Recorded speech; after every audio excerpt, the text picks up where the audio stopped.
Hey guys, it's Marcus here, and welcome back to the TalkSober.com YouTube channel. Today what we're going to be doing is talking about what to do when those unwanted old feelings start to come back in sobriety. And this is going to be a very difficult video for me to make personally, because this is something I'm dealing with right now, like now, 10 minutes ago now. And we're going to talk about how to stay sober when those feelings come up. And for those that have been following the last few videos I've been doing on this channel, you've been following along as I flew to California from Florida to take my brother up to a rehab and help him get sober. And in the process, I've had to deal with some difficult family members, which is why the last video was about how to deal with toxic family. And through that time, I've noticed as talking to these people and trying to help us all get together to support my brother so that hopefully he can have a good recovery, I've noticed that there's a lot of things that happen with the family. There's a lot of things that happen with my dad. There's a lot of things that happen with other people in the family. And for those that don't know, I came from an extremely dysfunctional and abusive home. It was very, very difficult growing up. And in those times, like I talked about in the last video, I didn't know what life was like outside of this because I had always been growing up in this type of environment where we had a controlling dad who tried to control everything and control finances, control everything. And this is the kind of thing we're dealing with now.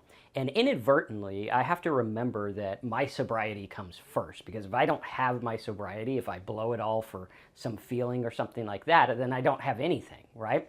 It doesn't mean if you slip up, it's the end of the world, but we got to look at this and say, well, what do we want to do and how do we work on this? Because I was talking to my dad, and last night we had a family meeting via Skype and everything, and it got really heated. And I started to notice for the first time in many years, these feelings creep up, and it was like automatic. It was automatic. These feelings just started to come up. These feelings just started to take over my body, right? And I started to feel these things that I used to feel, that I used to have to drink to get rid of. Right? And so I have these feelings there, and all this stuff's coming up, and I'm hearing all this stuff. On top of it, I'm not getting sleep. On top of it, I'm talking to people back in California on a different time zone, and everything's a mess, and very few people are cooperative in this process. And I look at it and I say to myself, what do I do with these feelings? And you can see on the board we have the notes from last night's call. We got all kinds of stuff, which is very similar to what you guys have seen in the last video, like numbing, things like that. And we got to look at it and say, well, how do we deal with these? Because our normal go-to response when we have these feelings is to run to our alcohol, to run to the thing that numbs us from these feelings. And it's so easy to do, and that's the first thought that crosses your mind.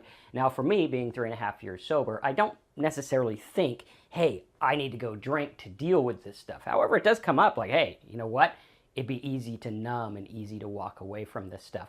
But what I find helps most when these unwanted thoughts and feelings and anxieties come in is to remember where I really live from, right? Back when I used to drink, I lived from a place of fear. I lived from a place of, just not able to stand up and say, this is the end. I had no boundaries, right? Dad would call and say terrible, terrible things that should be outlawed, but nevertheless, we have families, we deal with this stuff, and it sucks. But what we have to learn is to set a boundary and to be okay with it. As I learned when I was in early recovery, someone had told me, say what you mean what you say, and don't say it mean. Right? Even though there's hurtful things said, even though things are thrown across the room and things are terrible, and your feelings might get hurt, even though that happens, we can still regroup and say, what is the objective here? And I could say what's going on. For example, one of the things that went on is one of the family members gave me some pills for my brother who's an addict. So first of all, it's like, why are you giving us pills when we're trying to get someone sober, right? Second of all, why are you giving your alcoholic family member pills anyway? Right? That's like, would you go to a guy who's dealing with burns and light him on fire? That would be stupid, right? You wouldn't do these things. And when I look at this, it's easy to say, well, you know what, you piece of shit, why'd you do this? What the hell's the matter with you? But what I have to do is I have to regain my composure, because that's not going to do anything except get into a battle. Okay, another thing I learned in sobriety when dealing with difficult people and dealing with these emotions is that you can regain your composure and you can have the right to say what you want to say, and you have the right to set a boundary, right? You have the right to say, you know what, you just are not going to talk to me that way anymore because I'm not going to listen, click, or goodbye, or whatever it is. And you have to look at this and you have to say, these are the boundaries that are set. This is the comfort that I need to do, and my sobriety is first. And when those feelings come up, it's best to just sit with them and think your way out of them. Start to understand what's going on. Say, yeah, my feelings are hurt because my pride's involved. And your pride's going to be the first thing. Like when you're battling with people, and when I fight with my dad or whoever else it is, right, we have these things and our pride gets involved. I want to say, listen, you POS, don't do this. And he wants to say, well, you little fucker, whatever.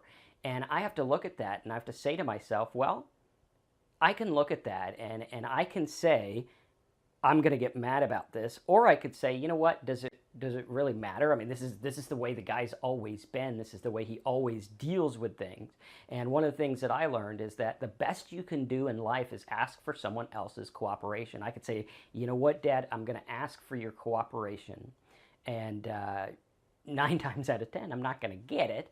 But if I ask for it and then I don't get it, now that's what's set. That's what is. And as I wrote last night, that is the thing to accept, right? God grant me the serenity to accept the things I can't change. And unfortunately, one of the things in life is we can't change other people. All we can do is ask for their cooperation. And I can't change these people. All I could do is focus on what I want to do and what I know is right and what is good. And sometimes I look at this. Sometimes you get in arguments and I have to look at it and say, well, is there something that I need to change? Right? Is there something with me? Okay, and look at it objectively and say, well, am I being a dick? Am I being cool? Do I have any weird motives here? And you got to look at that and say, well, do I?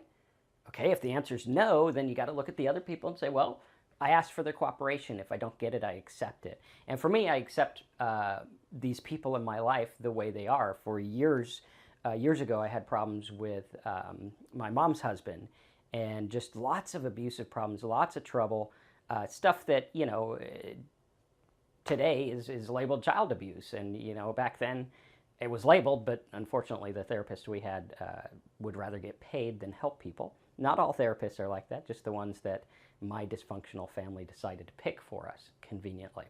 And so we look at this and we say, I had these issues with him and I had to accept this is what is. All right, and then I set a boundary. I said, I'm not going to see you anymore. This is just not what I'm going to allow in my family.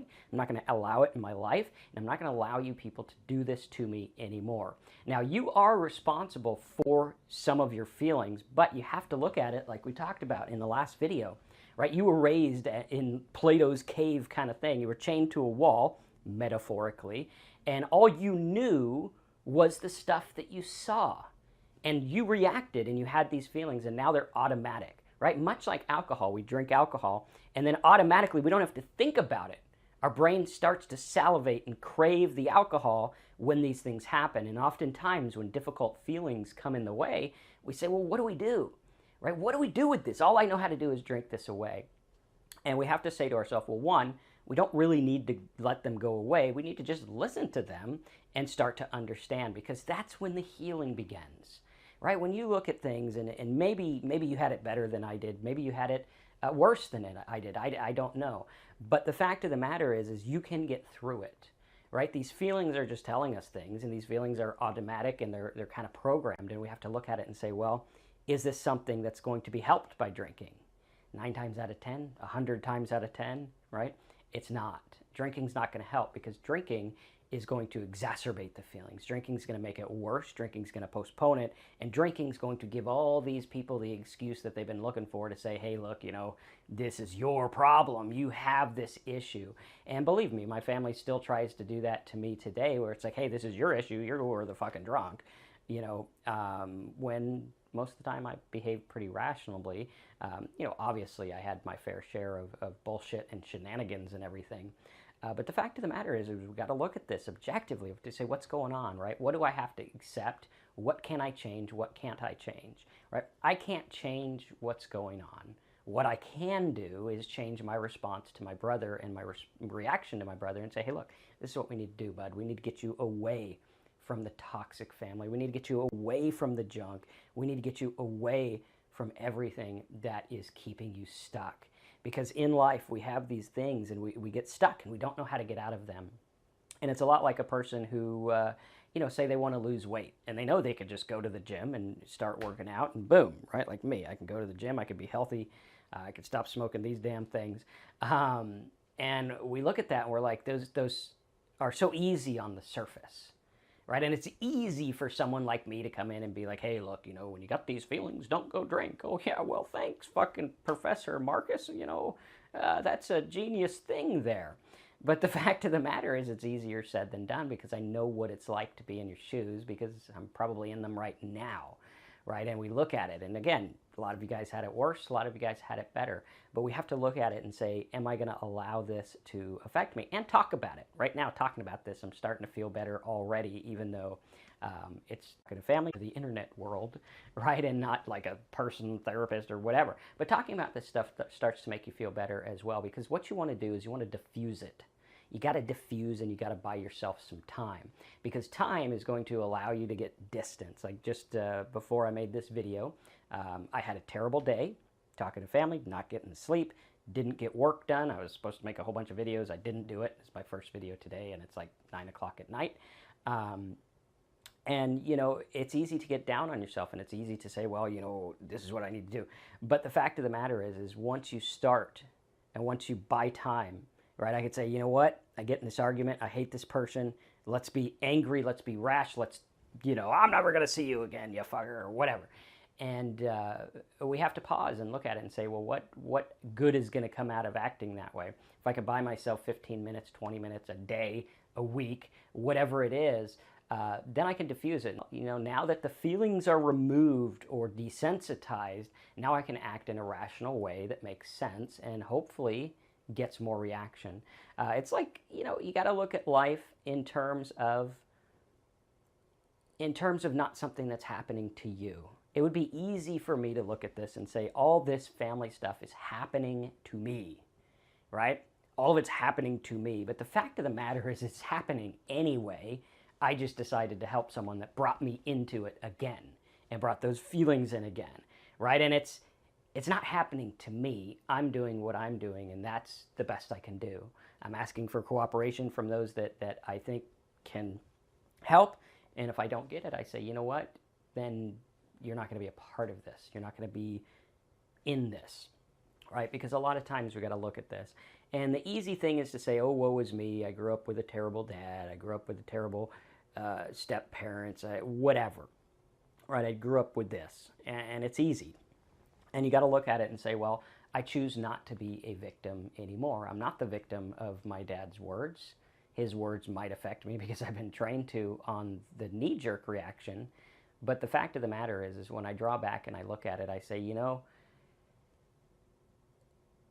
this doesn't really change anything. I knew this person was this way the entire time. I knew that the response would be the way that it is. And I know I can't change things. So what can I do? Well, one, I could take care of myself and my sobriety first, because that's the first thing, right? You got to get a level head. You got to get clean. You got to stay clean, and you got to have the upper hand, right? It's like when I was drinking, I was down in the pit, right? I was down in the pit, fighting with family, dealing with this shit. I'd get angry and pissed off, and I'd go drink, and it was just a cycle, and I was in the pit. And when I was able to get sober, I was able to draw out, and I'm like on this mountain now watching the pit, right? And sometimes someone will throw a rock out of the pit and, oh shit, that freaking hurt me, right? But I'm able to say, well, that's a rock from out of the pit. I can just move back a little bit and they won't hit me anymore. And now I'm able to look at it from afar without being entrenched in it. And that's the key to making this work, is not being entrenched in it. Whether it's a family, a spouse, grandma, dad, whoever it is in your life, brother, that is causing you pain or has caused you pain, right? Put yourself out on that metaphorical mountain and look down at it and say, you know what, this stuff, it's going to affect me somewhat, but I don't have to live in it, right? You don't have to live in those emotions anymore. You don't have to dwell in those emotions anymore. And more importantly, you don't have to drink those emotions away. Your feelings will not kill you. Drinking probably will, and reactions to feelings can for some people. And we have to look at it and say, you know, I'm going to draw away. I'm going to accept people for who they are and understand that those people in your life, like I was talking to one of my brothers and it was like, oh, you know, my dad doesn't love me. My dad doesn't love me. And I said, no, that's wrong. Your dad loves you with the ability of love that he has to give. And unfortunately, it's not much, right? They are giving you what they have to give. That's what they have. Unfortunately, it's small, sad for them, maybe sad for you. But the fact of the matter is now you can accept it and say, that's what it is. I can't change you. I can't make you different. I can't make you love me the way that I think it should be, right? And that's what keeps us stuck. The root of all suffering is desire for things to be different, right? If you're suffering about someone not loving you the way you want to be loved or someone not doing the things that you want, it's because you desire that. But once you accept them the way they are and you accept, hey, this is the baseline, that's what they have to give. If it's total shit, I get away. Okay? It doesn't mean you don't love them anymore. You have the right to respond however you want. You have the right to not have someone in your life if that's what stops you. You have the right to make a response and say, this is out. This is not acceptable. It doesn't work. Now, unfortunately, there's so many people, and lots of people watching this video are like the people that were chained and watching the shadows on the wall, and that's all they know in life, right? Like Plato's allegory. These people are there. They're looking at the shadow on the wall. That's all they know. They think life is shadows. And like you might think life is abuse. You might think life is terrible. You might think life is family bickering and hurt and pain. But it doesn't have to be, right? It doesn't have to be. Those things might be normal like they were for me. For so many years it was normal, so much that I started to repeat some of the actions with my own family. And I'm trying to forgive myself for that. And we got to look at that and we have to say, enough is enough. It's time to get out. It's time to take care of me. And do what you got to do to take care of yourself. Do what you got to do to distance yourself and cut the ties with the things that are bringing you down, right? Cut the ties with the things that are bringing you down. It's like if you were in a boat and it's taking on water, right? What do? You get rid of the stuff that's making you heavy. You get rid of the stuff that's taking you down. That's what you got to do in your life. You got to get rid of the stuff that takes you down. You got to understand with a sober mind, talk to someone about it, write to someone, forums or come on one of our live things, talk about it and start to get some help and understand that you're not alone and understand that you can get help. And when those feelings come, you don't need to drink them away. There's nothing in life worth drinking your own life away for. These feelings will pass. Being an alcoholic may not. And we have to look at that. We have to say, today is a new day. I'm going to accept whoever it is that's causing me pain. I'm going to look at things differently, and I'm going to grow and work on your own growth. Just like I do on a day-to-day basis, I work on my own growth. I start to understand things. And I have to catch myself when I get caught up in those and say, Mark, you're getting caught up in those feelings again. Step aside, right? And that's all there is to it. Step aside, give yourself some time, love yourself, understand what's going on, don't drink, and set boundaries. I hope you guys like this video. It's kind of some rambling. It's just something that's going on in my heart. We're going to do some more videos like this. Maybe we'll go into detail. I don't know. But dealing with family can be difficult. And when those emotions come in, it's best to not drink, and it's best to get distance, and it's best to pause and step back, because everything and everyone in life can wait 15 minutes. Right? You could take a pause. You could say, you know what?